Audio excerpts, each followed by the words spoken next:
সম্মানিত ভাইরা, সূরা মুজাম্মিল এটি মক্কি সূরার অন্যতম একটি সূরা। মহাগ্রন্থ কোরআনের ৭৩ নম্বর সূরা। ১১৪টি সূরার যে সিরিয়াল রয়েছে, সূরা ফাতিহা, বাকারা, এরকম করে ৭৩ নম্বর সূরা হচ্ছে সূরা মুজাম্মিল, যেটি 29 পারায় রয়েছে।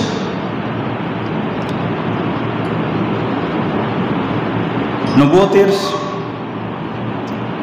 ৩-৪ বছর যখন অতিবাহিত হচ্ছিল, রাসূলুল্লাহ সাল্লাল্লাহু আলাইহি সাল্লাম যখন প্রকাশ্যে দাওয়াত শুরু করলেন, তাবলীগ শুরু করলেন, মুফাসসিরগণ ধারণা করেছেন ঠিক সেই সময় এই সূরাটি নাজিল হয়েছে। সূরাটির নামকরণ করা হয়েছে মুজাম্মিল শব্দ দিয়ে। কোরআনুল কারীমের সূরাগুলোর নামকরণের দুইটি বিষয়কে কেন্দ্র করে নামকরণ করা হয়। একটি হচ্ছে ওই সূরার ভিতরে থাকা কোনো একটি শব্দ নিয়ে, আর না হয় ওই সূরার বিষয়বস্তুকে কেন্দ্র করে নামকরণ করা হয়ে থাকে। তবে অধিকাংশ সূরাই, হাতে গোনা দু একটি সূরা ছাড়া সব সূরাগুলোই সূরার মধ্য থেকে কোনো শব্দকে চয়ন করে আল্লাহ রাব্বুল আলামিন নামকরণ করেছেন। আর এই নামকরণ করার উদ্দেশ্য হলো সহজেই যাতে করে এই বিষয়বস্তুকে খুঁজে পাওয়া যায়। ওই নামের ভিতরে কোনো মাহাত্ম্য নেই বা গুরুত্ব নেই, এটি জাস্ট সহজেই খুঁজে পাওয়ার জন্য। এই আয়াতগুলো কোথায় আছে? অমুক সূরায় আছে। ঠিক এরকম বা পাড়াগুলো এরকমই ভাগ করা হয়েছে। এটা নামের সাথে বা নাম দিয়ে তেমন কোনো বিষয়বস্তুকে নির্ধারণ করা হয়নি। মুজাম্মিল এই শব্দ দিয়ে আল্লাহ রাব্বুল আলামিন সূরাটি নামকরণ করেছেন। এই সূরাটিতে 20টি আয়াত রয়েছে। মুফাসসিরগণ বলছেন যে 19 নম্বর আয়াত পর্যন্ত মক্কায় নাজিল হয়েছে, বিষয়বস্তু তাই বলছে। আর 20 নম্বর আয়াতটি মদিনায় নাজিল হয়েছে। সেখানে যে বিষয়বস্তু রয়েছে এগুলো মুফাসসিরদের কথা। ওনারা যখন তাফসীর লিখতে গেছেন তখন ভাগ করতে গিয়েই এটা হয়েছে। তবে অধিকাংশের মত হচ্ছে এই সূরাটি হচ্ছে মাক্কি। আর আমি আগেই আপনাদেরকে বলেছিলাম যে মাক্কি সূরা হলো হিজরতের আগের যত সূরা আয়াত নাজিল হয়েছে সবগুলো হচ্ছে মাক্কি। সেই হিসাবে সূরা মুজাম্মিলও মাক্কি সূরা হিসেবে স্বীকৃতি পেয়েছে। মক্কার সূরাগুলোর প্রধান কাজ ছিল, বৈশিষ্ট্য ছিল যে সেখানে তাওহীদ, আখিরাত এবং রিসালাত নিয়ে কথা হয়েছে। এবং মাদানী সূরাগুলোতে সেখানে সমাজনীতি, রাজনীতি, পারিবারিক নীতি, অর্থনীতি, সকল বিষয়গুলো, সমর নীতি সহ সব কিছুই মদিনায় আল্লাহ রাব্বুল আলামিন নাজিল করেছে। মাদানী সূরাগুলোতে সেগুলি রয়েছে। একটি রাষ্ট্রীয় কাঠামো কিভাবে হবে, তার স্তরগুলো কিভাবে বিন্যস্ত হবে, সেখান থেকে শুরু করে একেবারে মানুষের দৈনন্দিন জীবনের প্রতিটি অধ্যায়, প্রতিটি বিষয়ে মাদানী সূরাগুলোতে আলোচনা করা হয়েছে। 2টি রুকু রয়েছে সূরাটিতে, 1 থেকে 19। এটি একটি রুকু, আর শুধুমাত্র 20 নম্বর আয়াত দিয়েই আরেকটি রুকু করা হয়েছে।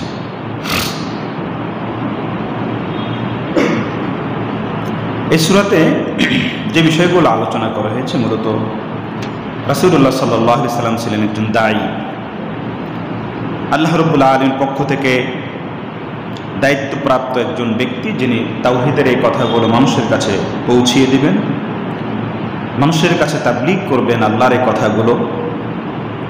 তার প্রশিক্ষণের জন্য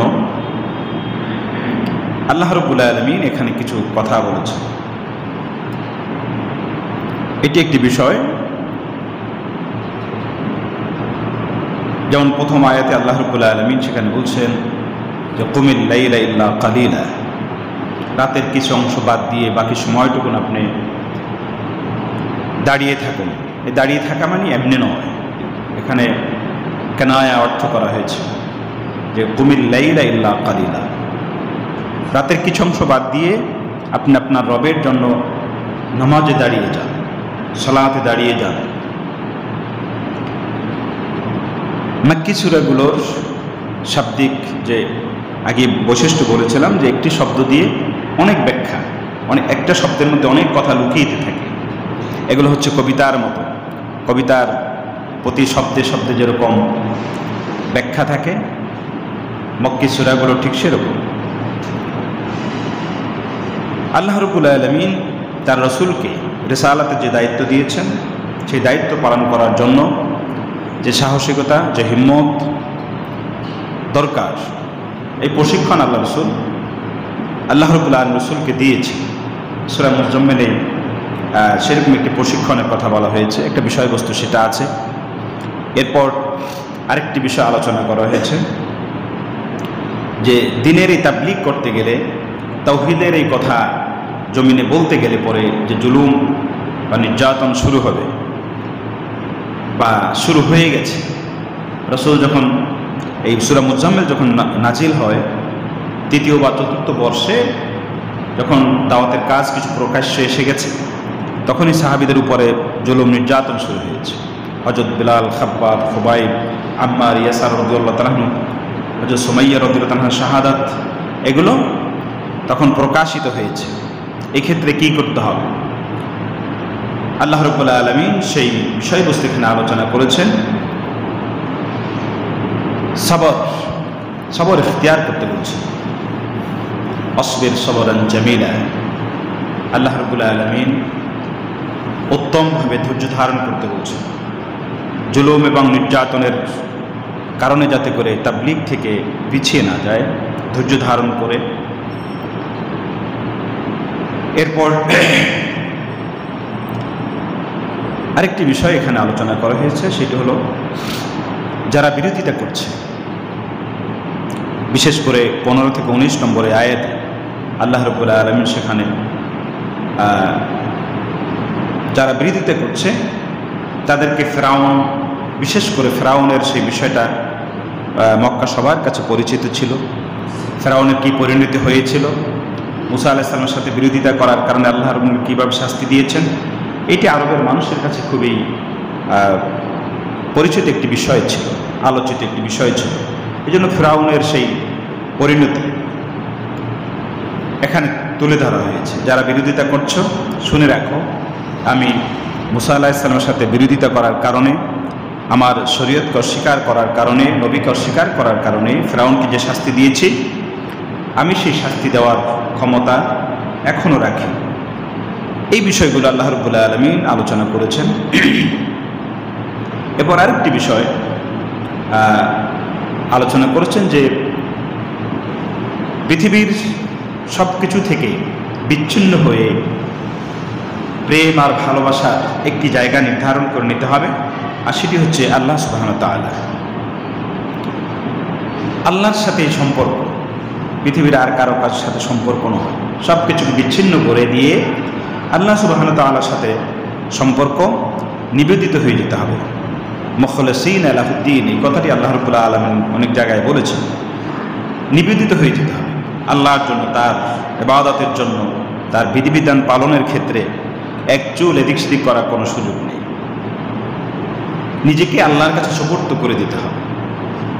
কথাবার্তা দিলেই হিতাব দিলে, একবারে আমার ভালো মন্দ যা কিছু আছে সব আল্লাহর হাতেই সুপর্দ করে দিতে হবে। এই বিষয়টিও বেশ ভালোভাবে আল্লাহ রাব্বুল আলামিন আলোচনা করেছেন। এই 4-5টি বিষয় এসেছে বিষয়বস্তু হিসাবে। সম্মানিত ভাইয়েরা, আমরা প্রথম যে আয়াতটি আল্লাহ রাব্বুল আলামিন রাসূলকে উদ্দেশ্য করে বললেন, ইয়া আইয়ুহাল মুযাম্মিল, হে বস্ত্র আচ্ছাদিতকারী ব্যক্তি। মুফাসসিরগণ বলছেন এটি নিজে ইখতিলাফ রয়েছে যে কখন এই বিষয়টি হয়েছে। রাসূলকে রাসূল নাম না ধরে ইয়া আইয়ুহান নবী অথবা ইয়া আইয়ুহার রাসূল না বলে ইয়া আইয়ুহাল মুযাম্মিল কেন বলেছেন, এটি নিয়ে মুফাসসিরদের মাঝে বিভিন্ন রকমের কথা রয়েছে। কেউ কেউ বলছেন যে রাসূলুল্লাহ সাল্লাল্লাহু আলাইহি সাল্লাম ভীত সন্ত্রস্ত হয়ে, জড়সড় হয়ে তিনি কম্বল মুড়ি দিয়ে শুয়েছিলেন।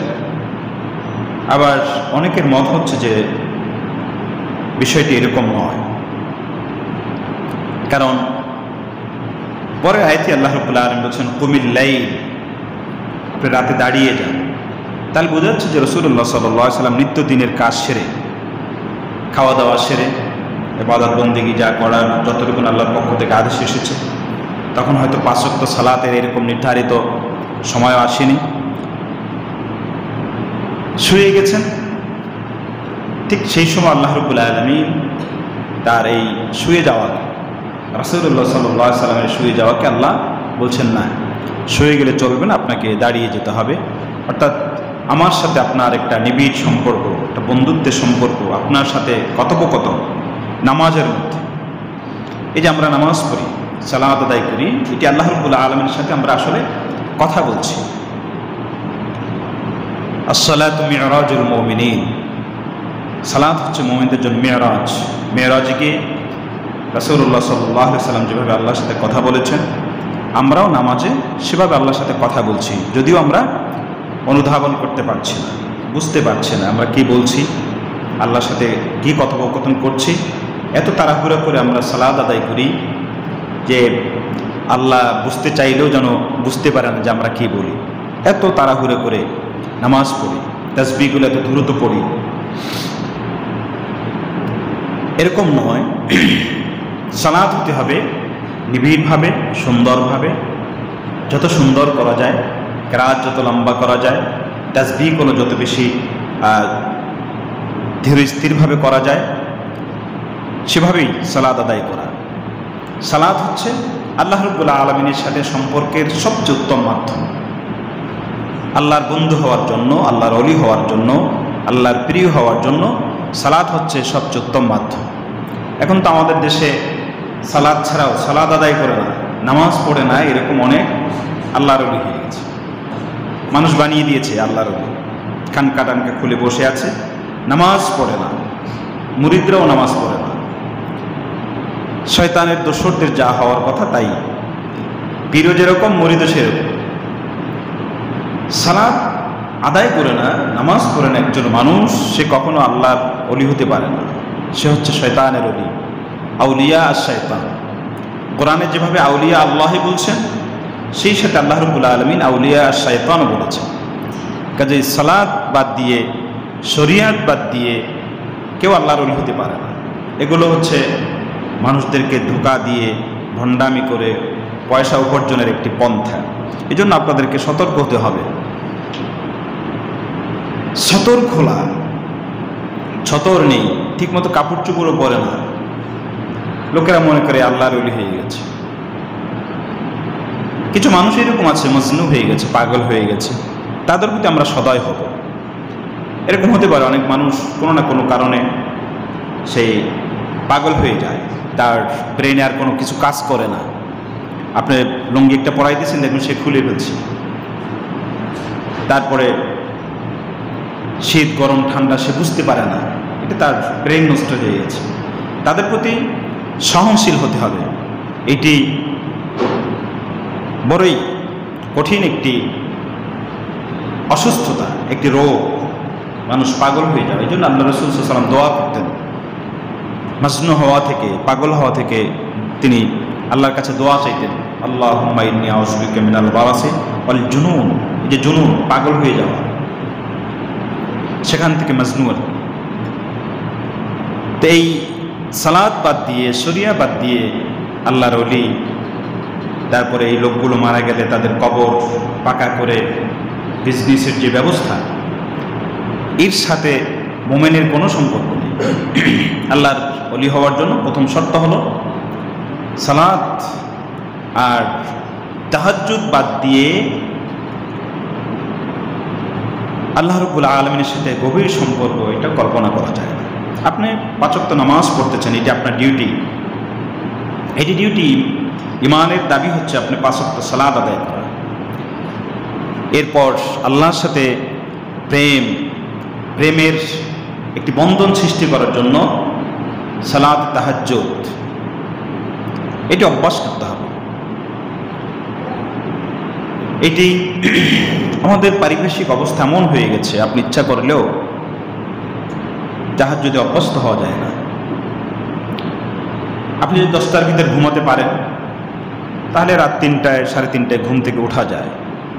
কারণ একজন মানুষ স্বাভাবিকভাবে 5 ঘন্টা না ঘুমালে পরে এটা তার পরবর্তী জন্য কষ্টকর হয়ে যায় দিনের কাজ করা।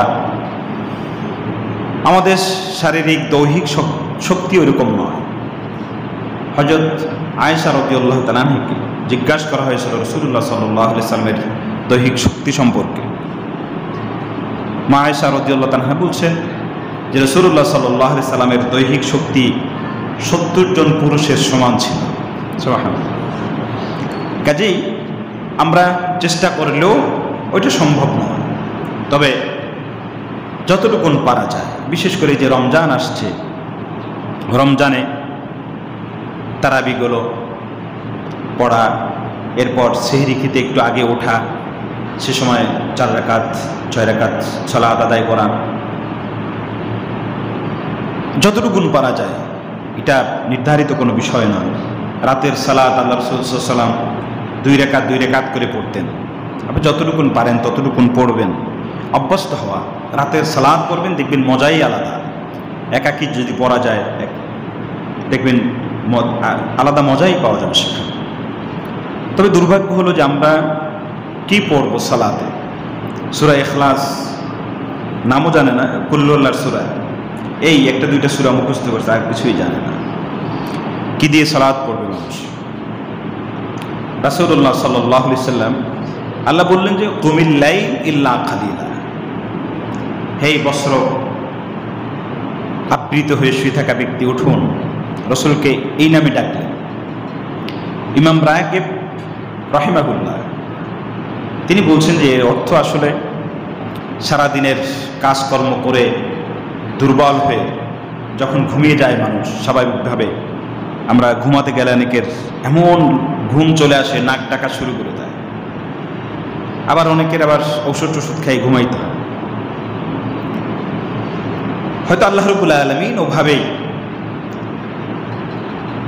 ইঙ্গিত করে আল্লাহ রাসূলকে ওভাবে ডেকেছেন, ইয়া আইয়ুহাল মুজাম্মিল বলতে হবে ডাকছেন যে হে দুর্বল হয়ে যাওয়া ব্যক্তি, অথবা আপনার উপরে যে জিম্মাদারি দেওয়া হয়েছিল সেই জিম্মাদারি ভুলে অলস হয়ে আপনি শুয়ে আছেন, এভাবে কেনায় অর্থ করেছেন। অথবা আপনার সারাদিন যে কাজ করেছেন, কাজের ভিতরে আপনার আন্তরিকতা ছিল না, হেয়ালিপনা ছিল, এরকম একটা উদ্দেশ্য করে আল্লাহ রাব্বুল আলামিন রাসূলকে ডেকেছেন। সঠিক অর্থ আসলে কেউ দিতে পারেনি কেন আল্লাহ রাব্বুল আলামিন রাসূলকে এই নামে ডাকলেন। ইয়া আইয়ুহান নবী অথবা ইয়া আইয়ুহার রাসূল না বলে ইয়া আইয়ুহাল মুজাম্মিল কেন বলেছেন? ওটা বলেই বললেন দাঁড়িয়ে যান আপনার রবের সামনে রাতের কিছু অংশ বাদ দিয়ে। কিছু অংশ বাদ দিয়ে কিন্তু পরবর্তীতে এইটাকে আরো কঠিন করা হয়েছে রাসূলের জন্য। সূরা দাহরে আল্লাহ বলছেন অমিনাল লাইলি ফাসজুদ লাহু ওয়াসাব্বিহুহু লাইলান তাওয়িলা। দাহরে আল্লাহ রাব্বুল আলামিন রাসূলকে বলছেন যে আপনি রাতের বেলায় আপনার রবের জন্য সিজদায় পড়ে থাকবেন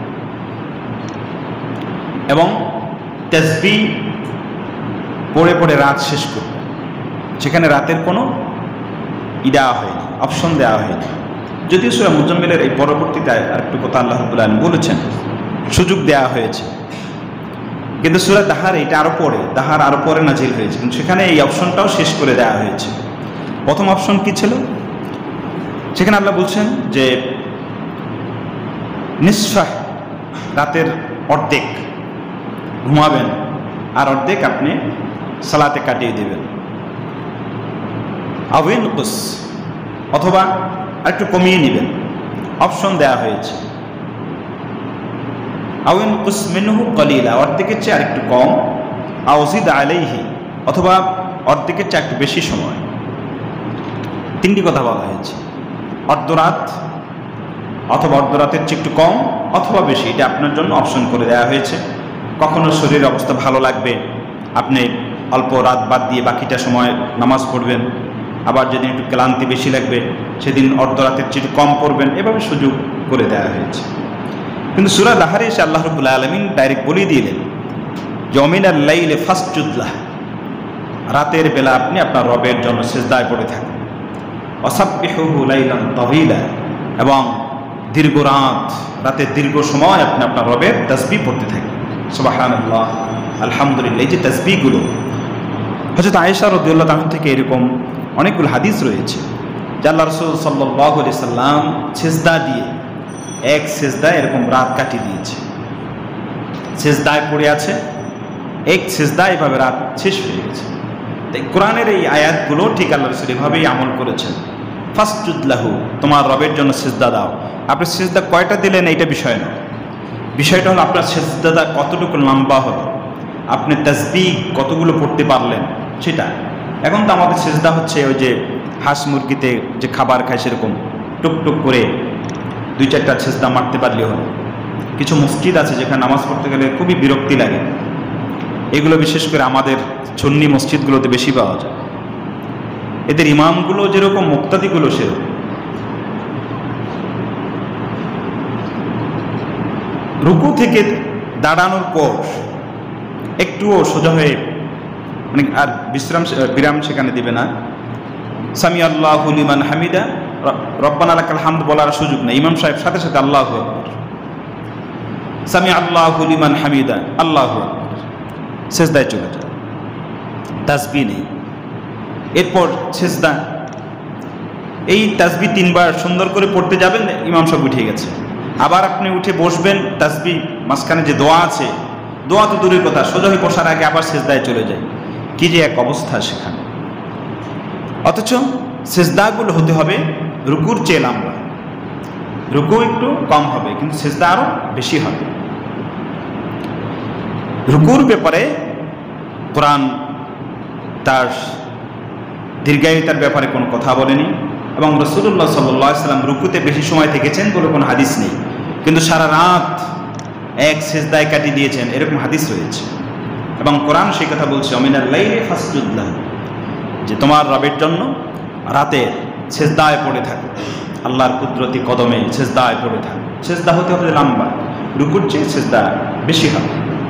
তবে ফরজ সালাতের জন্য এটি নয়, এটি হচ্ছে নফল। তবে সেখানে হলো ফরজ নামাজ ধীরস্থিরভাবে হতে হবে।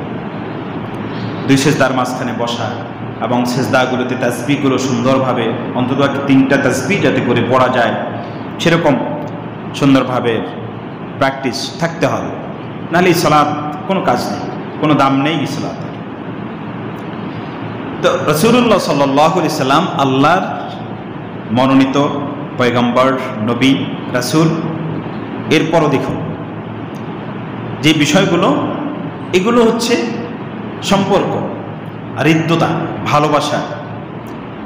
আল্লাহর সাথে ভালোবাসা হবে সালাতের মাধ্যমে, নামাজের মাধ্যমে। তাড়াহুড়া করা যাবে না, সালাত ওভাবে হতে হবে। আর বিশেষ করে রাতের সালাত, এখন রাত কি পড়বে, ফজরের নামাজ অনেকেই পড়ে না। পারিপার্শ্বিক অবস্থা এমন হয়ে গেছে আমাদের, যান্ত্রিক এই দুনিয়ার অবস্থা মানুষের এমন হয়ে গেছে, আপনি ইচ্ছা করলেও রাত 10টায় ঘুমাতে পারবেন না।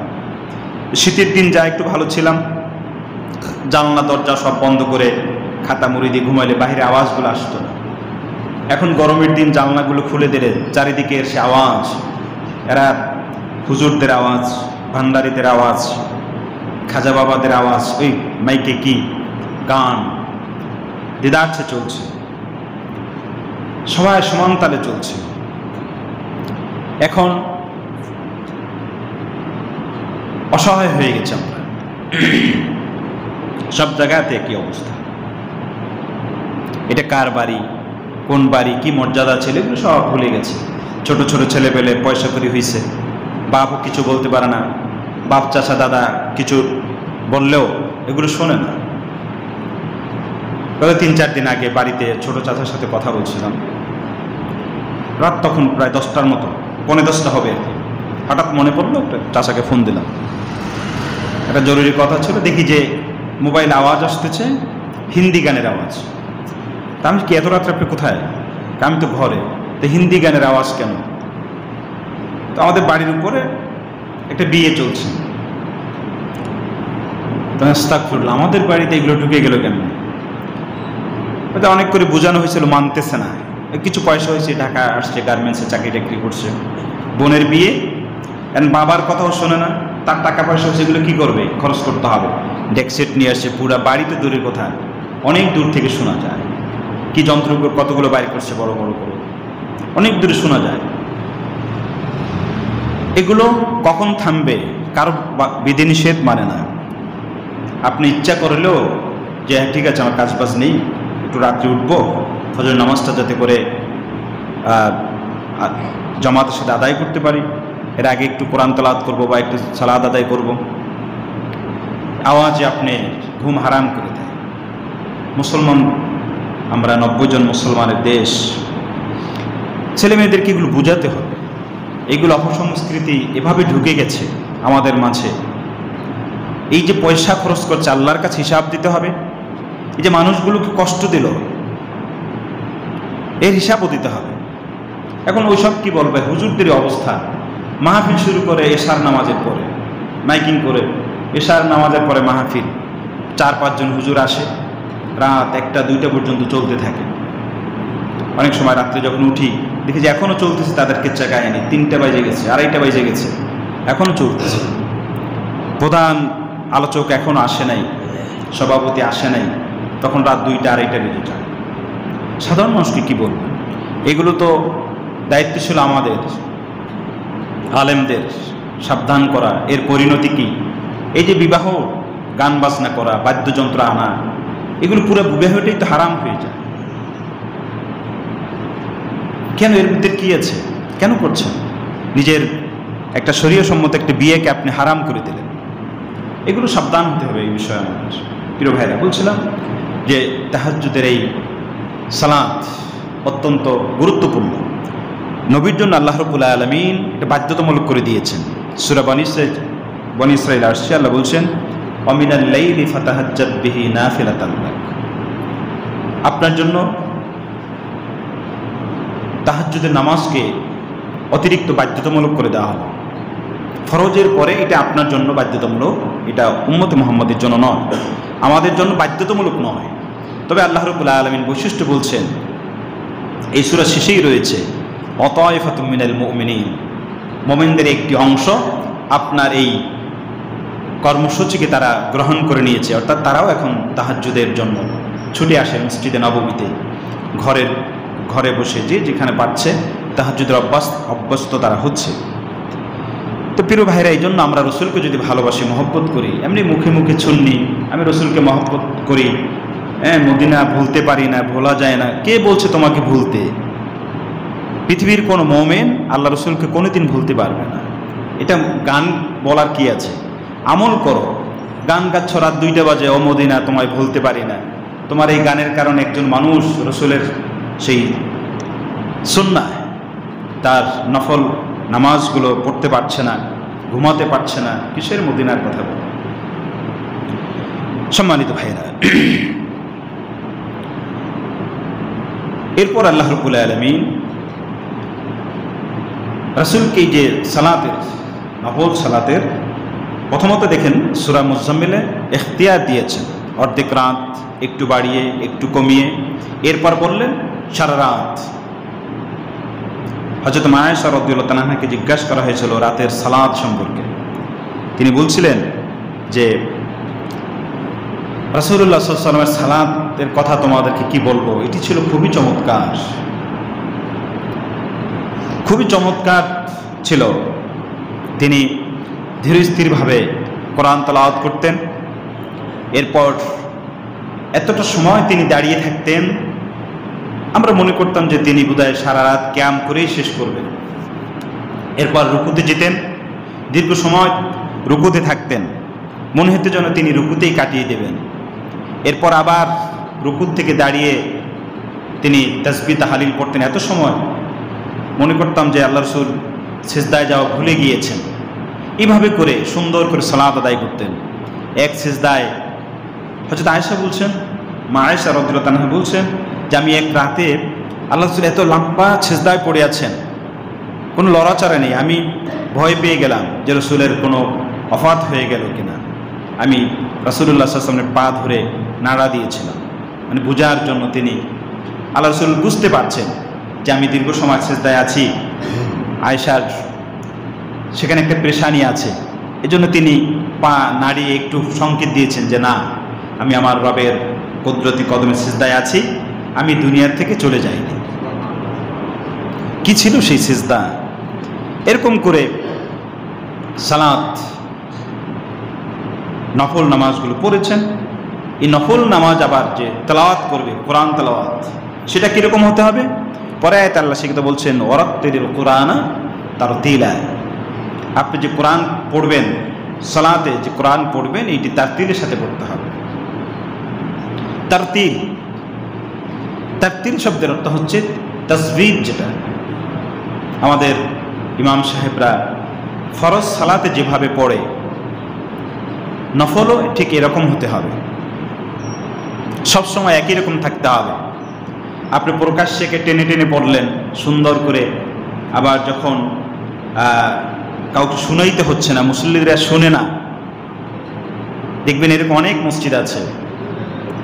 মাগরিবের নামাজ আপনি পড়তে যাবেন, এশার নামাজ, প্রথম 2 রাকাত কি সুন্দর একেবারে টাইনা টুইনা অবস্থা খারাপ করে দেয়, কিন্তু শেষের 2 রাকাত পড়তে যাবেন যে আপনি সূরা ফাতিহা শেষ করতে পারবেন না, অর্ধেক পড়া যাবে, এর ভিতরে ইমাম সাহেব রুকুতে চলে যায়।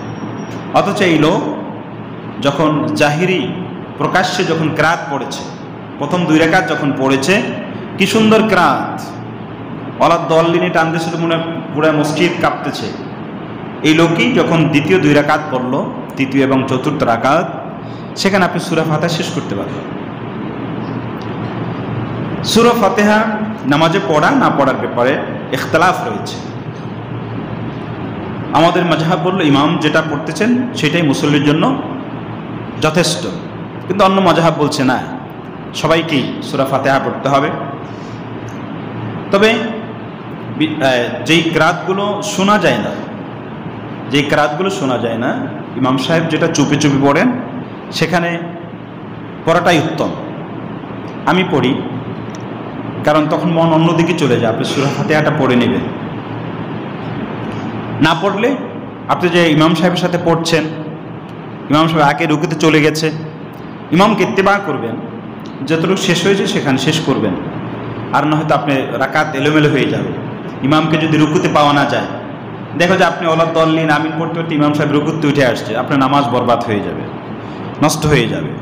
এই জন্য ইমামকে ইত্তেবা করতে হবে, যেটুকুন পড়ছেন বাকিটা ছেড়ে দেবেন ইমামের উপরে। কেন এরকম করে আল্লাহ ভালো জানে। সালাত কিরাতগুলো যখন মুসল্লিরা শুনবে তখন ঠিকঠাকভাবে পড়বে, মুসল্লিরা শুনবে না আর ঠিকভাবে পড়ে না, এইটি হওয়া উচিত নয়। সালাত আদায় হচ্ছে না এগুলো দিয়ে। বিশেষ করে নফল নামাজ, এই যে তারাবির নামাজ আসতেছে আমাদের দেশে, একেবারে 99% মসজিদগুলোতে তারাবি হয় না, মানে সালাত হয় না, তারাবি তো হয়, তারাবি হয়ে যাবে, রাকাত গুনতেছে, 1 রাকাত 2 রাকাত 3 রাকাত, এত দ্রুত পরে হাফেজ সাহেবের অনেক সময় রাকাতই ভুলে যায়, মুসল্লিরাও ভুলে যায় কত রাকাত হয়েছে, কী হয়েছে, ঝামেলায় পড়ে যায়। এর কারণ হচ্ছে তাড়াহুড়া করা। সালাতে তাড়াহুড়া করা যাবে না। ইমাম সাহেবরা 2 রাকাত পড়বে, একটু পানি পান করবে, এরপর আবার পড়বে, এভাবে করে ধীরস্থিরভাবে মুসল্লিরও পানি নিয়ে আসবে, বা প্রয়োজনে দীর্ঘ সময় মসজিদে থাকবে, কিছু খাবার নিয়ে আসবে, কিছু খেজুর নিয়ে আসবে, যাতে করে ধীরস্থিরতা থাকে। এখন দেখা গেল সালাম ফিরানো শেষ, আবার দাঁড়াই গেল, শুধু চলতে আছে স্পিড, এরকম স্পিড দিয়ে সালাত হবে না। হাফেজ সাহেবরা যেগুলো পড়ে প্রতিটি শব্দ যদি বোঝা না যায়, তাহলে ওই যিনি তেলাওয়াত করছেন কারি সাহেব, তার উপরে আল্লাহর পক্ষ থেকে লানত।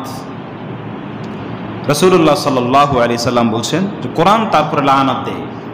রুব্বা কারিয়িন ইয়াকরাউল কুরআনা ওয়া ইয়ালআনুহু, এমন অনেক কারি রয়েছে যারা কোরআন তেলাওয়াত করে আর কোরআন তাকে অভিসম্পদ করে, তার জন্য আল্লাহর কাছে ধ্বংস কামনা করে। এই লোক কারা? যারা তাসবিহ মানে না, লাহান বুঝে না, হুলস্থুল করে পড়তে থাকে, কোথায় মাখরাজ, কোথায় গুন্না, কোথায় মদ, কিছুই দেখে না, শুধুই পড়তে আছে। প্রথম পৃষ্ঠার প্রথম শুরু করছে, শেষে গিয়ে মাউন লাউনকে টান দেয়, যে মুসল্লিরা বোঝায় হুজুরের শেষ হয়েছে, সবাই প্রস্তুতি গ্রহণ করে, মাঝখানে কি পড়ছে কিছুই বোঝে না। আমি একবার এইভাবে আলোচনা করতে গিয়ে এক জায়গায় লোকটা বললো যে হুজুর আমরা তো এমনও বুঝি না কোরআন। আমি যে আপনি বুঝেন না, আপনার হাফেজ সাহেব কিছু বুঝে না। হাফেজ সাহেব কী বুঝে? তোতা পাখির মতো পাখি কালেমা পড়ে। অনেক বাসায় দেখবেন পাখি সালাম দেয়, পাখি বিসমিল্লা বলে, তাকে যা শেখানো হয়েছে। আমাদের হাফেজরা হচ্ছে ওই রকম, এরা কোরআন বুঝে না। কোরআন যদি ঠিকই বুঝে বুঝে পড়তো, কাবা শরীফের ইমামদেরকে দেখেন যখন কোরআন তেলাওয়াত করে কান্নায় বুক ভেসে যায়। এবং শুধু ওনারা নয়, যারা কোরআন বুঝে পিছনে এরাও দেখবেন কান্নায় করতে করতে বেহুশ হয়ে যায়। কোরআন বুঝে ওরা। আমাদের যে হাফেজরা ম্যাক্সিমাম হাফেজ, হাতে গোনা একজন দুইজন পাবেন যারা হেফজ করার পরে তারা তাফসির নিয়ে পড়ালেখা করেছে, কোরআন পড়েছে, কোরআন বুঝেছে, এরকম হাতে গোনা 2-4 জন পাবেন। আর সব হাফেজগুলোই আর আগাতে পারে না। যেন হাফেজও বুঝে না, আপনিও বুঝবেন না, কথা এটা নয়। কথা হচ্ছে যে তার তিলের সাথে যদি তেলাওয়াত করা না হয় আপনার নামাজ হচ্ছে না, এটা বুঝতে হবে আগে। আপনি বুঝেন আর না বুঝেন, তেলাওয়াত যদি সহি না হয় তাহলে আপনার নামাজ হচ্ছে না। তো নামাজ না হলে আপনি কষ্ট করে সারাদিন রোজা রাখলেন, অফিস থেকে আসলেন, কষ্ট করে নামাজ পড়লেন, নামাজই হলো না। এরপর মাস শেষ হয়ে গেল, আপনি বিভিন্ন বাড়িতে গিয়ে টাকা পয়সা কালেকশন করে হুজুরদেরকে বিশাল একটা মোটা অঙ্কের টাকাও দিয়ে দিলেন, 50-60 হাজার 70 হাজার। এখন তো প্রতিযোগিতা চলে, অনেক মসজিদে 1 লাখ টাকা পর্যন্ত দেয় হাফেজ সাহেবকে। হাফেজ কী পড়ছে? তা নামাজই তো হয় নাই, কি পড়ালো আপনাকে? আপনার সব বরবাদ হয়ে গেছে। এজন্য হাফেজ রাখতে হবে। আজকে এখানে যারা আসছেন মসজিদে, সবাই হয়তো এখানে সালাত পড়বেন না, চেষ্টা করবেন আপনাদের মসজিদগুলোতে যদি কমিটির উপরে কোনো প্রভাব থাকে আপনাদের, এটা বোঝাতে যে হাফেজ রাখতে হবে ওভাবে যারা ধীরস্থিরভাবে কোরআন পড়তে পারে, রুকু সেজদাগুলো যাতে করে ঠিকমতো আদায় করে, এইরকম। আর না হয় সেখানে অ্যাটেন্ড করে আপনার কোনো লাভ হবে না, আপনার নামাজই হলো না। এত কষ্ট করবেন, তার চেয়ে নিজে সূরা নামাজ পড়া, 2-4 জন মিলে নামাজ পড়বেন ধীরস্থিরভাবে, যতটুকু জানেন। বা এমন একজন লোককে ঠিক করবেন যে ভাই তুমি সূরা দিয়ে আমাদেরকে পড়াও। সূরা আর কোরআন একই, সূরা যেগুলো পড়বে এগুলো কোরআনের অংশ। এই সূরা ফিল বলেন, মাউন বলেন, এগুলো কোরআনের অংশ। সূরা তারাবি ভাগ করছে কীভাবে? সূরা তারাবি বলতে অর্থাৎ ওই সূরা মাউন, ফিল, কাউসার এগুলো দিয়ে এটা সূরা তারাবি। আরেকটা হচ্ছে খতম তারাবি, একেবারে সূরা বাকারার আলিফ লাম থেকে শুরু করে যেটা পরে এটার নাম দিয়েছে খতম তারাবি। আসলে সবই তারাবি। তো এরকম একজনকে রাখবেন যে ভাই তুমি ধীরস্থিরভাবে পড়বে, যা পড়বে সুন্দরভাবে ওই ইমাম সাহেব যেরকম ফরজ নামাজে পড়ে ওই রকম করে পড়বে, এতে কোনো সমস্যা নেই। আপনাকে যে কোরআন খতম শুনতেই হবে এরকম কোনো বাধ্যবাধকতা নেই। এটা আছে শুধু এই ভারত, পাকিস্তান, বাংলাদেশ এই অঞ্চলেই তারাবি নিয়ে যত বাড়াবাড়ি, এটা আর কোথাও নেই। এজন্য কোরআন তেলাওয়াত যদি সহি না হয়, আপনি কার পিছে নামাজ পড়ছেন? কোরআন তো তাকে অভিসম্পদ করছে। রুব্বা কারিন ইয়াকরাউল কুরআন ওয়া ইয়ালআনুহু, এমন অনেক কারি আছে যারা কোরআনের তাহরিফ করার কারণে, এই হুলস্থুল করার কারণে, কোরআন ঠিকঠাকভাবে উচ্চারণ করার কারণে তার উপরে কোরআন লানত দিচ্ছে। কোরআন শুনতে হবে, যেই তেলাওয়াত করবে এবং যে শুনবে। আমরা তো কোরআন শুনতে আসছি, সালাত আদায় করব, সেই সাথে কোরআন তেলাওয়াত শুনব। যে তেলাওয়াত করবে তারও যতটুকুন সওয়াব, যে শুনবে তারও ততটুকুন সওয়াব। এখন শোনাটা যদি লফজ না হয়, শব্দটা যদি বুঝতেই না পারেন, হুম কুম এই যে শব্দগুলো, এটা তো আমরা বুঝি, কানে যে শব্দটা আসে, এটা যদি না হয় তাহলে কারো সওয়াব হলো না। এক হলো সওয়াব হলো না, এই যে কষ্ট কেন করছি তারাবির, খতম তারাবি, যে তারাবিও হলো, এক খতম কোরআন শুনতে পারলাম, এই জন্যই খতমে তারাবির আয়োজন। না হলে তারাবিতে খতম পড়ানোর কোনো প্রয়োজন ছিল না। আপনি ছোট ছোট সূরা দিয়ে 12-20 রাকাত নামাজ আপনি তাড়াতাড়ি শেষ করে যেতে পারেন। কিন্তু এই লম্বা সময় আমরা কেন দাঁড়িয়ে থাকবো? এক খতম কোরআন আমরা শুনবো, যদি শোনাই না যায়, বোঝাই না যায়, সব বরবাদ হয়ে যাবে। কোরআন তেলাওয়াত হতে হবে আরবের সুরে হতে হবে। হযরত হুযায়ফা রাদিয়াল্লাহু তাআলা আনহু বলছেন যে আল্লাহ রাসূল সাল্লাল্লাহু আলাইহি ওয়াসাল্লাম বলছেন, ইকরাউল কুরআনা বিল হুনিল আরব ওয়া সাউতিহা, তোমরা যখন কোরআন তেলাওয়াত করবে আরবের লোকদের লাহান যেরকম, তারা যেখান থেকে যে অক্ষরটা যেভাবে উচ্চারণ করে ঠিক সেভাবেই মদ গুন্না মাখরাজ যেভাবে পড়ে সেভাবেই, এবং তারা যে সুর দেয়, যে সাউথ, যে কণ্ঠ যেভাবে দেয় আর কি সুর, সেভাবেই আরবের মতো হতে হবে। আলহামদুলিল্লাহ আমাদের দেশে এখন প্র্যাকটিস চলছে। এই যে পিএসপি একটা বিশেষ আয়োজন করে থাকে এনটিভিতে সম্ভবত, এখানে সুন্দর যে ছেলেগুলো তেলাওয়াত করে মাশাআল্লাহ অনেক সুন্দর, ওই সমস্ত হাফিজদেরকে হায়ার করে নিয়ে আসবেন যে আসো আমাদেরকে একটু তারাবি শোনাও। এগুলো শুনবেন, সবার জন্য ফায়দা হবে। ওই আগের দিনের ওই যে গুনগুন করে পড়বে কিছু বোঝা যায় না, এটা পরিহার করতে হবে। কোরআন হতে হবে আরবের লাহান এবং আরবের সুরে হতে হবে। একজন বিশিষ্ট তাবি ইয়ালা ইবনে মামলুক রাহিমাহুল্লাহ, সাহাবীদেরকে যারা দেখেছেন, সাহাবীদের থেকে জ্ঞান অর্জন করেছেন, তাদেরকে বলা হয় তাবিঈ। এরকম একজন প্রসিদ্ধ তাবি হচ্ছেন ইয়ালা ইবনে মামলুক রাহিমাহুল্লাহ।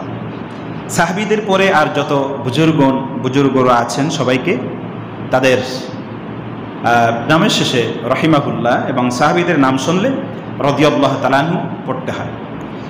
যদিও আমাদের দেশে এখন বেশ একটা চালু হয়েছে, ওই যে আউলিয়া একরামদের নাম দিয়ে তাদের নামের সাথে রাদিয়াল্লাহু তাআলা আনহু বলে দেন। আহলে সুন্নাত ওয়াল জামাত, আবার চিটাগাংয়ের এটা না, মেড ইন চিটাগাংয়ের আহলে সুন্নাত না, আহলে সুন্নাত ওয়াল জামাত যেটা, অর্থাৎ সাহাবীদের রেখে যাওয়া যে সুন্নাহ, যেটা ওই সুন্নি চিন্তা অনুযায়ী সাহাবী পর্যন্তই এটা সীমাবদ্ধ রাদিয়াল্লাহু তাআলা আনহু। এরপর সব রাহিমাহুল্লাহ, আল্লাহ তাদের প্রতি রহম করুন, দোয়া। আর রাদিয়াল্লাহু তাআলা আনহু মানে হচ্ছে আপনি সার্টিফাই করে দিলেন যে আল্লাহ তাদের প্রতি রাজি হয়েছেন, সন্তুষ্ট হয়েছেন। এই পার্থক্যটুকুন বোঝা দরকার। হযরত উম্মে সালমা রাদিয়াল্লাহু তাআলা আনহাকে ইয়ালা ইবনে মামলুক রাহিমাহুল্লাহ জিজ্ঞাসা করেছেন যে রাসূলুল্লাহ সাল্লাল্লাহু আলাইহি সাল্লাম কিভাবে কিরাত পড়তেন, কোরআন কিভাবে তেলাওয়াত করতেন। তিনি বললেন যে ফাইদা তানাত কিরাআতুন মুফাসসারাতান হারফান হারফান, রাসূল সাল্লাল্লাহু আলাইহি ওয়াসাল্লাম যখন কোরআন তেলাওয়াত করতেন প্রত্যেকটা হরফ বোঝা যেত। হরফ মানে হচ্ছে অক্ষর, অক্ষর বোঝা যেত। এইটা হা, এইটা বা, এইটা মিম, এতটা সুন্দরভাবে তিনি তেলাওয়াত করতেন। অক্ষর বুঝতে হয়, আমরা তো শব্দও বুঝি না। উম্মে সালমা রাদিয়াল্লাহু তাআলা বলছেন যে রাসূলুল্লাহ সাল্লাল্লাহু আলাইহি ওয়াসাল্লাম যখন কোরআন তেলাওয়াত করতেন প্রত্যেকটা হরফ বোঝা যেত, কোত্থেকে কোনটা উচ্চারণ করেছেন স্পষ্টই বোঝা যেত। এই জন্য প্রিয় ভাইরা, কোরআন তেলাওয়াত, রমজান মাস আসছে, আমাদের দুর্ভাগ্য অনেকেই কোরআন তেলাওয়াত জানে না। যাও ছোটবেলায় শিখেছে ভুলে গেছে। একটু পরিকল্পনা করুন, কোরআন তেলাওয়াত করতে শিখুন। যারা কোরআন তেলাওয়াত করতে জানেন, শুদ্ধতা নেই, অশুদ্ধ তেলাওয়াত করেন, কিভাবে শুদ্ধ করা যায় রমজান মাসটাকে একটু পরিকল্পনায় নিয়ে আসুন। আল্লাহ সুবহানাহু ওয়া তাআলা আমাদেরকে আল্লাহ রাব্বুল আলামিনের সাথে প্রেম, তার সাথে ভালোবাসার জন্য যে তাহাজ্জুদের সালাত, এটি যেন আমাদেরকে পড়ার তৌফিক আল্লাহ দেন। বিশেষ করে রমজান মাসে আমরা তারাবির মাধ্যমে আল্লাহর সাথে একটি গভীর সম্পর্ক তৈরি করতে চাই। এই ক্ষেত্রে আমাদেরকে বাছাই করতে হবে কোন মসজিদগুলোতে ধীর স্থিরভাবে সালাত চলে, তেলাওয়াত চলে, হাফেজ সাহেবরা ধীর স্থিরভাবে নামাজ পড়ায়, সেই মসজিদগুলো বাছাই করতে হবে। আর যদি একান্ত পারা যায় না যায়, তাহলে নিজেরা একটা ছোট্ট আয়োজনের মাধ্যমে সুন্দরভাবে সালাতের মাধ্যমে আমরা রমজান মাসে আল্লাহর সাথে গভীর সম্পর্ক গড়ে তুলব ইনশাআল্লাহ। আল্লাহ সুবহানাহু ওয়া তাআলার কাছে এই প্রার্থনা করছি, রমজান মাসটি যাতে করে মোবারকপূর্ণ মাস আমরা সবাই ভালো থেকে সুস্থতার সাথে পালন করতে পারি, আল্লাহর কাছে সেই প্রার্থনা আমরা রাখছি। সেই সাথে আরেকটু কথা বলছি, হয়তো আগামী জুমা বোধহয় আমরা পাবো, শবে বরাতের আগেই। এই যে শবে বরাত, শবে বরাতের যে আয়োজন, এটি সম্পূর্ণ বিদআত একটি আয়োজন। শবে বরাত একটি বড় রাতের একটি রাত। হাদিসে এতটুকু আসছে যে আল্লাহ রাব্বুল আলামিন বিশেষ বিশেষ বোনাস দিয়ে থাকেন। এই যে আপনার ফ্যাক্টরিতে চাকরি করেন, বুঝবেন যারা বিভিন্ন ফ্যাক্টরিতে আছেন, যে কোম্পানি বিভিন্ন সময় বোনাস দিয়ে থাকে। এটা সারা বছর দেয় না, বিশেষ বিশেষ দিনগুলোতে দিয়ে থাকে। রমজানে, তারপরে কোরবানিতে বাৎসরিক বোনাস এভাবে দিয়ে থাকে। আল্লাহ রাব্বুল আলামিন এরকম বিশেষ কয়েকটি রাতে বোনাস দিয়ে থাকেন। এর একটি রাত শবে বরাত, অর্থাৎ নিসফু শাবান, শবে বরাত নামে কোনো শব্দ হাদিসে নেই। এটা আসছে ফার্সি থেকে। আমাদের বাংলা ভাষার মধ্যে অনেক শব্দ রয়েছে যেগুলো ফার্সি শব্দ, শবে বরাত ওখান থেকে আসছে। কিন্তু এই রাতে উৎসাহিত করা হয়েছে সালাতের ব্যাপারে। ওই রাতে তাহাজ্জুদ পড়বেন, ওই রাত্রে তাসবিহ তাহলিল করবেন, কোরআন তেলাওয়াত করবেন, সব ঠিক আছে। কিন্তু বিশেষ খানার আয়োজন, তারপরে এই যে ঘোরাঘুরি করা, মসজিদগুলো সাজানো, মনে হয় যেন এখানে বিয়ে বাড়ি, এগুলো সম্পূর্ণ বিদআতি কাজ। মসজিদগুলো যেভাবে সাজায় হাজার হাজার টাকা খরচ করে কেন করছে? এগুলো জায়েজ নেই, এগুলো করা ঠিক হবে না। মসজিদগুলো কেউ যদি ইবাদত করতে চায় খোলা রাখবেন, ঠিক আছে, আসেন, যার যেমন চাই। কেউ কোরআন তেলাওয়াত করবে, কেউ নফল নামাজ পড়বে, কেউ আল্লাহর কাছে আকুতি মিনতি করে কিছু চাইবে, সব ঠিক আছে। এগুলোর ব্যাপারে হাদিস ইশারা দিচ্ছে যে এগুলো সব ঠিক আছে। কিন্তু আপনি মসজিদ সাজাবেন, খানা দানার আয়োজন করবেন, এগুলোর কোনো কিছুই নেই। এজন্য আমরা সাবধান থাকব, সকল বেদাতগুলো বোঝার চেষ্টা করি, আস্তে আস্তে জীবন থেকে এগুলো বর্জন করার চেষ্টা করি। আল্লাহ যেন আমাদেরকে সব কিছু বুঝে বুঝে আমল করার তৌফিক দান করেন। এই কথাটুকুন রেখে এই আলোচনা শেষ করছি। ওমা তৌফিক ইল্লা বিল্লাহ। আসসালামু আলাইকুম ওয়া রাহমাতুল্লাহ।